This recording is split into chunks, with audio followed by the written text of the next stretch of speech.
নমস্কাৰ বন্ধুসকল, সকলোকে মই ইউটিউব চেনেল ভাৰত ইনফৰমেশ্যন মই সকলোকে ৱেলকাম কৰিছোঁ। আজি আমি কথা পাতিম লিভাৰৰ যিবিলাক বিভিন্ন সমস্যা আছে, সেই সমস্যাবিলাক আমি কেনেকৈ সমাধান কৰিম। তো তাৰ আগতে আমি জানি লওঁ যে কি কাৰণে আমাৰ লিভাৰৰ সমস্যাবিলাক সৃষ্টি হয়।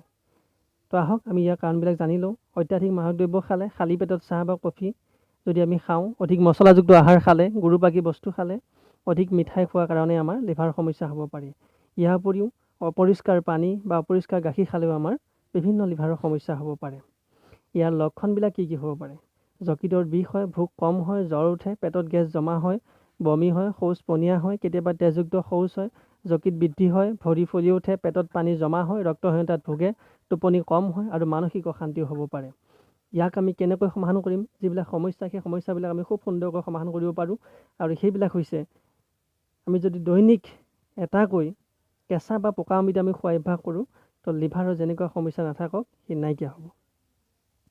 মূলাৰ পাতৰ ৰস আমি মৌৰ লগত মিহলি কৰি খালেও আমাৰ লিভাৰৰ সমস্যা নাইকিয়া হ'ব। নহৰু বটি পেটত পলপ দিলে যকৃত বা প্লীহাৰ কঠিনতা নাইকিয়া হোৱাৰ লগতে লিভাৰৰ সকলো সমস্যাই নাইকিয়া হ'ব। কলডিল পাৰ মাংসৰ সৈতে ভাজি খালে আমাৰ লিভাৰৰ যিমান সমস্যা নাথাকক সেই গোটেইবিলাক সমস্যা ই নাইকিয়া কৰিব পাৰে। গাজৰৰ ৰসত মৌ জোল মিহলি কৰি ৰাতিপুৱা আৰু গধূলি আমি যদি খোৱা অভ্যাস কৰোঁ, লিভাৰৰ যেনেকুৱা সমস্যা নাথাকক সেই গোটেইবিলাক সমস্যা ই নাইকিয়া কৰিব পাৰে। তুলসীৰ পাত পানীত সিজাই তাক চেকি ৰসখিনি খালে আমাৰ লিভাৰৰ সমস্যাবিলাক নাইকিয়া হয়।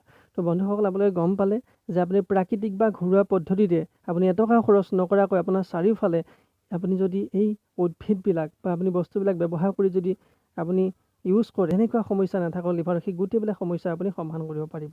এতিয়া কথা হ'ল এই গোটেইখিনি প্ৰচেছিং কৰোঁতে যদি আপোনাৰ সময় অভাৱ ঘটে বা আপুনি কৰিব নোৱাৰে বা আপুনি চিনি পোৱাত অসুবিধা হয়, তেতিয়াহ'লে ভাৰতবৰ্ষৰ মিনিষ্ট্ৰী অফ আয়ুষে আমাৰ মাজলৈ ইমান সুন্দৰ এটা আমাৰ সুবিধা এটা আনিছে, যিটো আপোনালোকে সেই গোটেইবিলাক আপুনি উপাদান সেই তাত পাব আৰু লিভাৰ যেনেকুৱা সমস্যা নাথাকক সেই গোটেইবিলাক সমস্যাৰ সমাধান আপুনি পাব।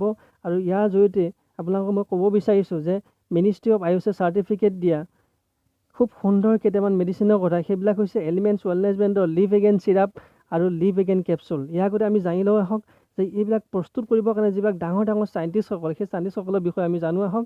তেওঁলোক হৈছে ক্ৰমে DB নাৰায়ণ, পিটাৰ জছলিন, সতীলাল পাটিল, কে ৰাজেশ আৰু KC গভান্দন। এইবিলাক ডাঙৰ ডাঙৰ চাইণ্টিষ্টসকল ইয়াৰ লগত জড়িত হৈ আছে আৰু তেওঁলোকে খুব সুন্দৰকৈ আমাৰ প্ৰডাক্টবিলাক মেনুফেকচাৰিং কৰিছে। ইয়াৰ উপৰিও আমি ইয়াৰ যিবিলাক লিগেল ডকুমেণ্ট, সেই লিগেল ডকুমেণ্টবিলাক আমি চাব পাৰোঁ। লিগেল ডকুমেণ্টবিলাক আপোনালোকে চাব পাৰে, খুব সুন্দৰকৈ দিয়া আছে লিগেল ডকুমেণ্টবিলাক। আৰু আপোনালোকে জানি সুখী হ'ব 2018 আৰু 19 বৰ্ষত ভাৰতবৰ্ষৰ খুব সুন্দৰকৈ যিটো টাইমছ অফ ইণ্ডিয়া সেই নিউজ পেপাৰ, সেই নিউজ পেপাৰত আপোনালোকে পাব যে বেষ্ট এলিমেণ্টছ ব্ৰেণ্ড হিচাপে এৱাৰ্ড পাইছে মাই ডিয়াৰ ফ্ৰেণ্ডছ এই প্ৰডাক্টবিলাকে, এলিমেণ্টছ ৱেলনেছ ব্ৰেণ্ডে। তো আশা কৰোঁ আপোনালোকে মোৰ ভিডিঅ' ভাল পাইছে, আৰু যদি ভাল পাইছে তেতিয়াহ'লে মোৰ ভিডিঅ'টো লাইক আৰু শ্বেয়াৰ কৰিব। আৰু আপোনালোক সকলো বন্ধুক আপুনি ইয়াক শ্বেয়াৰ কৰি আপোনাৰ লিভাৰ যেনেকুৱা সমস্যা নাথাকক সেই সমস্যাবিলাক সমাধান কৰাত আপুনি সহায় কৰিব। তো ধন্যবাদ, জয় হিন্দ।